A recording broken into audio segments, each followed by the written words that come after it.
Hi friends, మీకు కనుక ఈ వీడియో నచ్చినట్లయితే తప్పకుండా లైక్ చేయండి. మిత్ర లక్ష్మిల పెళ్లి ఫోటోను తీసుకుని జున్ను, లక్కీ ఇద్దరు కూడా పెళ్ళాపడానికి పరిగెత్తుకుంటూ మండపానికి వస్తూ ఉంటారు. మరో పక్క మిత్ర, మనీష ఇద్దరు కూడా పీటల మీద పక్క పక్కన కూర్చొని ఉంటారు. ఇకప్పుడు లక్ష్మి ఎంతగానో బాధపడిపోతూ ఉంటుంది. లక్ష్మిని చూసిన మిత్ర కూడా బాధపడుతూ ఉంటాడు. ఎంత వద్దనుకున్నా సరే ఎందుకో సంయుక్తాన్ని చూస్తూ ఉంటే నాకు లక్ష్మి గుర్తుకు వస్తుంది. అలా జరగకుండా ఉండాలంటే, లక్ష్మిని పక్కన పెట్టాలంటే లక్కీ నా పక్కనే ఉండాలి అని చెప్పి అలా మిత్ర లక్కీ కోసం వెతుకుతూ ఉంటాడు. లక్కీ ఎక్కడా కనిపించదు. ఇక అప్పుడు మిత్ర వివేక్ని పిలుస్తాడు. వివేక్, లక్కీ ఎక్కడా కనిపించడం లేదు అని చెప్పి మిత్ర అంటూ ఉంటే, ఇక్కడ ఎక్కడో ఆడుకుంటూ ఉండాలన్నయ్య, ఉండు చూస్తాను అని చెప్పి అలా వివేక్ లక్కీ కోసం వెతుకుతూ ఉంటాడు. ఏంటి వివేక్, ఎవరి కోసం వెతుకుతున్నావని జాను అడుగుతుంది. లక్కీ జున్ను కనిపించడం లేదేంటి అని చెప్పి అంటూ ఉంటే, ఇప్పటి వరకు ఇక్కడే ఆడుకుంటూ ఉండాలి కదా అని జాను కూడా అంటూ ఉంటుంది. ఇక జయదేవ్, అరవింద వీళ్ళంతా కూడా కంగారుగా జున్ను, లక్కీ వాళ్ళ కోసం వెతుకుతూ ఉంటారు. ఇకప్పుడు దేవి అని ఏమైంది అని చెప్పి అడుగుతూ ఉంటే, లక్కీ జున్ను కనిపించడం లేదు అని చెప్పి అరవింద వాళ్ళు అంటూ ఉంటారు. ఏంటి ఈ వంకతో పెళ్ళి ఆపుదామని అనుకుంటున్నారా అని చెప్పి అంటూ ఉంటే, ఆ విధంగా పెళ్ళి ఆగినా కూడా బాగుండు అని చెప్పి అరవింద అంటూ ఉంటుంది. మీరు అనుకున్నట్టుగా ఏమీ జరగదు. వాళ్ళు లేనంత మాత్రాన పెళ్ళి ఆగిపోతుందా? అయినా వాళ్ళు ఇంటికి గిఫ్ట్ తీసుకురావడానికి వెళ్ళారు, నాకు చెప్పే వెళ్ళారు అని చెప్పి దేవి అని అంటూ ఉంటుంది. ఇకప్పుడు మనీష కంగారు పడిపోతూ దేవి అని దగ్గరికి పిలిచి, ఏమైందంటీ అని చెప్పి అంటూ ఉంటే, ఏం లేదు మనీష, వాళ్ళు లక్కీ జున్ను కనిపించడం లేదని ఈ వంకతో పెళ్ళి ఆపుదామని అనుకుంటున్నారు. మీరు ఎన్ని ప్రయత్నాలు చేసినా ఈ పెళ్ళి ఆగదని వాళ్ళకు అర్థమయ్యేలాగా చెబుతున్నాను అని చెప్పి దేవి అని అంటూ ఉంటుంది. ఇకప్పుడు మనీష, త్వరగా పంతులు గారికి చెప్పి తాళి కట్టించేయండి ఆంటీ, నాకు కూడా టెన్షన్ పెరిగిపోతుంది అని చెప్పి మనీష అంటూ ఉంటే, అంత నేను చూసుకుంటాను కదా, నువ్వేం టెన్షన్ పడుకో అని చెప్పి దేవి అని పంతులు గారి దగ్గరికి వచ్చి, పంతులు గారు ఇప్పటి వరకు చదివిన మంత్రాలు చాలు, ఇక తాళి కట్టించేయండి అని చెప్పి దేవి అని అంటూ ఉంటుంది. అదేంటమ్మా, అప్పుడే తాళి కట్టించాలా? ఇంకా జీలకర్ర బెల్లం పెట్టుకోలేదు, కంకణాలు కూడా కట్టుకోలేదు అని చెప్పి అలా పంతులు గారు అంటూ ఉంటే, కావాలంటే మీరు మరొక పెళ్లి చేసుకుని అవన్నీ కూడా చేసుకోండి, ఏదో ఒక విధంగా తాళి కట్టించేయండి త్వరగా అని చెప్పి దేవి అని అంటూ ఉంటుంది. ఏంటి పిన్ని, ఎందుకు అంత తొందర పెడుతున్నావు అని చెప్పి మిత్ర అంటూ ఉంటాడు. ఏం లేదు మిత్ర, దుర్ముహూర్తం వచ్చేస్తుంది, అందుకే త్వరగా తాళి కట్టించమని పంతులు గారికి చెబుతున్నాను అని చెప్పి దేవి అని అంటూ ఉంటుంది. ఇక ఆ తర్వాత దేవి అని పంతులు గారి దగ్గరకు వచ్చి, కావాలంటే మీకు సంభావన ఎక్కువ ఇస్తాను, త్వరగా తాళి కట్టించేయండి అని చెప్పి అంటూ ఉంటే, అలాగే అమ్మ అని చెప్పి పంతులు గారు అంటూ ఉంటారు. ఇక మంగళసూత్రాన్ని మిత్ర చేతికి ఇచ్చి, బాబు నువ్వు అమ్మాయి మెడలో ఈ మంగళసూత్రాన్ని కట్టు బాబు అని చెప్పి పంతులు గారు అంటూ ఉంటారు. ఇక మిత్ర చేతిలో ఉన్న తాళిని చూసి లక్ష్మి ఎంతగానో ఏడుస్తూ ఉంటుంది. మిత్ర మనీష మెడలో తాళి కట్టబోతుంటే మనీష ఎంతగానో హ్యాపీగా ఫీల్ అవుతూ ఉంటుంది. ఇక అప్పుడే లక్కీ, జున్ను ఇద్దరు కూడా పరిగెత్తుకుంటూ వస్తూ ఉంటే జున్ను కింద పడిపోతాడు. కింద పడిపోయిన జున్నుని లక్కీ పైకి లేపుతుంది. ఇక అలా ఇద్దరు కలిసి మండపానికి వస్తారు.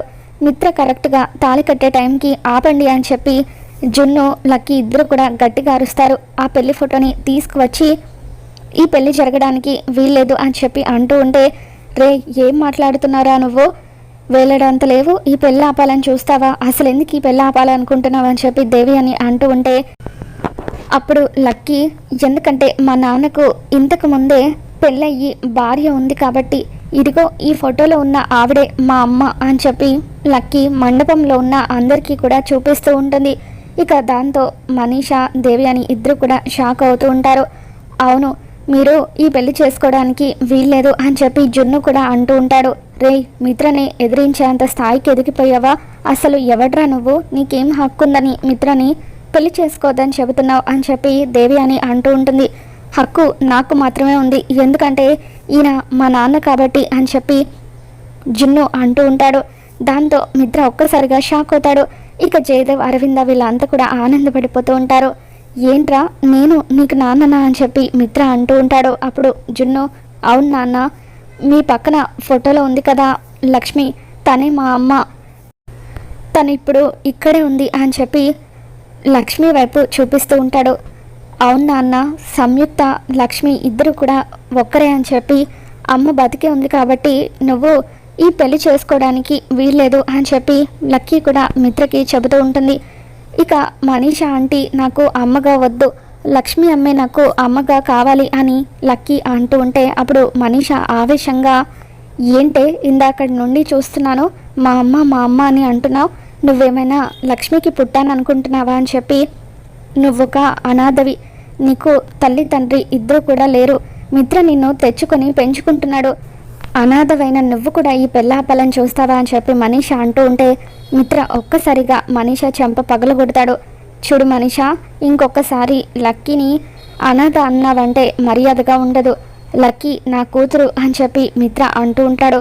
ఇక అప్పుడు దేవి అని మనీష మాట్లాడిన దాంట్లో తప్పేముంది మిత్ర, లక్కీ నిజంగా అనాథే కదా, ఎవరికో పుట్టిన లక్కీని తీసుకొచ్చుకొని నువ్వు పెంచుకుంటున్నావు అని చెప్పి దేవి అని అంటూ ఉంటే స్టాప్ ఇట్ పిన్ని అని చెప్పి గట్టిగా అరుస్తాడు. చూడండి పిన్ని, ఇంకొక్కసారి లక్కీ అనాథాని ఎవరన్నా సరే వాళ్ళని నేను చంపేస్తాను అని చెప్పి మిత్ర వార్నింగ్ ఇస్తూ ఉంటాడు. రే మిత్ర, లక్కీ నీ కూతురే, అలాగే జున్ను కూడా నీ కొడుకేరా, లక్ష్మికి నీకు పుట్టిన కొడుకు అని చెప్పి అలా అరవింద అంటూ ఉంటుంది. ఇన్ని రోజులుగా లక్ష్మి నీ కళ్ళ ముందే సంయుక్తగా ఉంది, లక్ష్మి బతికే ఉంది, కాబట్టి ఇప్పటికైనా నువ్వు మనీషని పెళ్లి చేసుకోవద్దురా అని చెప్పి అరవింద అంటూ ఉంటుంది. ఇక దాంతో మిత్ర మొదటి నుండి లక్ష్మి సంయుక్తగా తన ముందు మాట్లాడిన మాటలన్నీ కూడా గుర్తు చేసుకుంటూ అలా లక్ష్మిని చూస్తూ ఉండిపోతాడు. అవునన్నయ్య, వదిన ఇన్ని రోజులుగా నీ ముందుకు రాలేక అజ్ఞాతంలో ఉండిపోయింది, కనీసం ఇప్పటికైనా వదిని అర్థం చేసుకో అన్నయ్య అని చెప్పి వివేక్ అంటూ ఉంటాడు. ఇక దాంతో దేవి అని, ఏంటి సంయుక్త లక్ష్మి ఇద్దరు ఒకరేనా, ఈ విషయం మీ అందరికీ తెలుసా, మీ అందరికీ తెలిసి కూడా మాకు ఈ విషయం చెప్పలేదా అని దేవి అని అంటూ ఉంటుంది. నీకు కూడా తెలీదా మనీష అని చెప్పి మిత్ర అంటూ ఉంటాడు. లేదు మిత్ర, నిజంగా లక్ష్మి బతికే ఉన్న విషయం నాకు తెలీదు, వీళ్ళంతా మాట్లాడుకుంటూ ఉంటే ఇప్పుడే నాకు ఆ విషయం తెలిసింది అని చెప్పి అలా మనీష కూడా షాక్ అయినట్టుగా నటిస్తూ ఉంటుంది. ప్లీజ్ అన్నయ్య, ఇప్పటికైనా నువ్వు వదిలిని అర్థం చేసుకో అని చెప్పి వివేక్ అంటూ ఉంటే, అవును నాన్న, నువ్వు మనీష ఆంటీని పెళ్లి చేసుకోవద్దు అని చెప్పి అలా జున్ను కూడా అంటూ ఉంటాడు. అసలు ఎవడ్రా నీకు తండ్రి, తను నాకు భార్య కానప్పుడు నువ్వు నాకు కొడుకువి ఎలా అవుతావు అని చెప్పి మిత్ర జున్ను మీద మండిపడుతూ ఉంటాడు. అసలైనా నన్ను ఈ పెళ్లి చేసుకోవద్దని చెప్పడానికి నువ్వెవడ్రా అని చెప్పి అలా మిత్ర జున్ను మీద సీరియస్ అవుతూ ఉంటాడు. ఇక అప్పుడే అర్జున్ పోలీసులను తీసుకుని మండపం దగ్గరికి వస్తాడు. మిత్ర, నువ్వు కనుక ఈ పెళ్లి చేసుకుంటే పోలీసులు నిన్ను అరెస్ట్ చేస్తారు అని చెప్పి అర్జున్ అంటూ ఉంటాడు. ఇక అప్పుడు దేవి అని, రావయ్యారా, నువ్వు ఒకడివే ఇక్కడ తక్కువయ్యావని అనుకున్నాను, నువ్వు కూడా వచ్చేసావా అని చెప్పి అంటూ ఉంటుంది. మిత్ర నన్ను పెళ్లి చేసుకుంటే ఎందుకు అరెస్ట్ అవుతాడు అని చెప్పి మనీష అంటూ ఉంటుంది. ఇక అప్పుడు అర్జున్, ఎందుకంటే భార్య బతికుండగా మరొక పెళ్లి చేసుకోవడం చట్టరీత్యా నేరం, అందుకే ఇప్పుడు నిన్ను కనుక పెళ్లి చేసుకుంటే మిత్రని పోలీసులు అరెస్ట్ చేయాల్సి వస్తుంది అని చెప్పి అర్జున్ అంటూ ఉంటాడు. దాంతో మిత్ర, తను నా భార్య కాదు అని చెప్పి గట్టిగా అరుస్తాడు. అంతటితో ఈరోజు ఎపిసోడ్ పూర్తవుతుంది. రాబోతున్న ఎపిసోడ్లో ఏం జరగబోతుందో మళ్ళీ మన ఛానల్లో తెలుసుకుందాం. ఇంకా ఈ వీడియో నచ్చినట్లయితే తప్పకుండా లైక్ చేయండి.